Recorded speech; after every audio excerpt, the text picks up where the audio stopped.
এবার পাতাগুলো আমি দিয়ে দিব।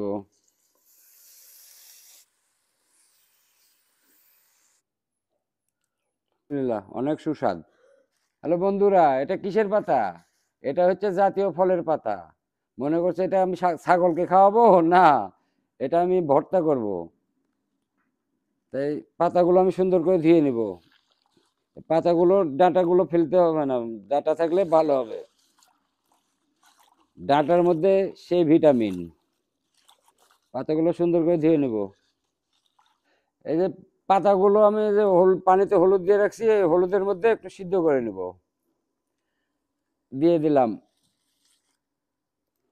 সুন্দরভাবে ইয়ে করে মিশাই দেব। এবার আমি ঢাকনা দিয়ে ঢেকে দেব। বন্ধুরা, পাতাগুলো আমার সিদ্ধ হয়ে গেছে, এবার আমি উঠাই নিব।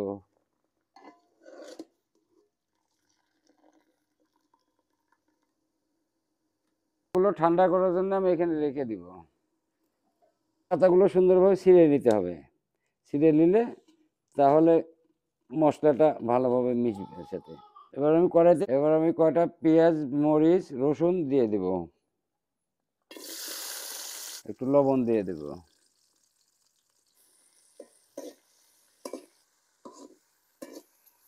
এবার পাতাগুলো আমি দিয়ে দিব, দিয়ে সুন্দর করে মাখাই দেব। বন্ধুরা, এই পাতা খেলে আয়রনের কাজ করবে। যাদের আয়রন শর্ট আছে তারা এই পাতাগুলো সুন্দর করে ভর্তা করে খাবে। বন্ধুরা, এভাবে সুন্দরভাবে সিদ্ধ করে নেবে, তারপর ভাজতে হবে। ভাজা পরে ভর্তা করতে হবে। যাদের শরীর দুর্বল, দুর্বলতা দূর হবে। পাতাগুলো ভাজা হয়ে গেছে, এবার আমি উঠাই নিব। বন্ধুরা, এবার আমি জাতীয় ফলের পাতাগুলো সুন্দরভাবে পাটায় বেটে নিব। সুন্দরভাবে বেটে নিতে হবে।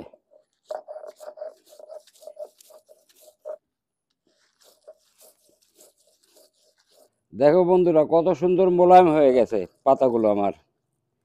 এটা খেলে অবশ্যই আয়রনের কাজ করবে।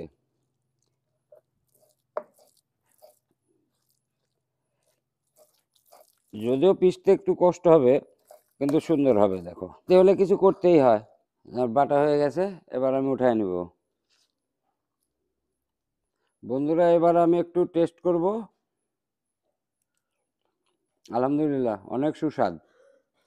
এটা যদি আমার এই রেসিপিটা যদি ভালো লেগে থাকে, অবশ্যই পাশে থাকবে। ধন্যবাদ।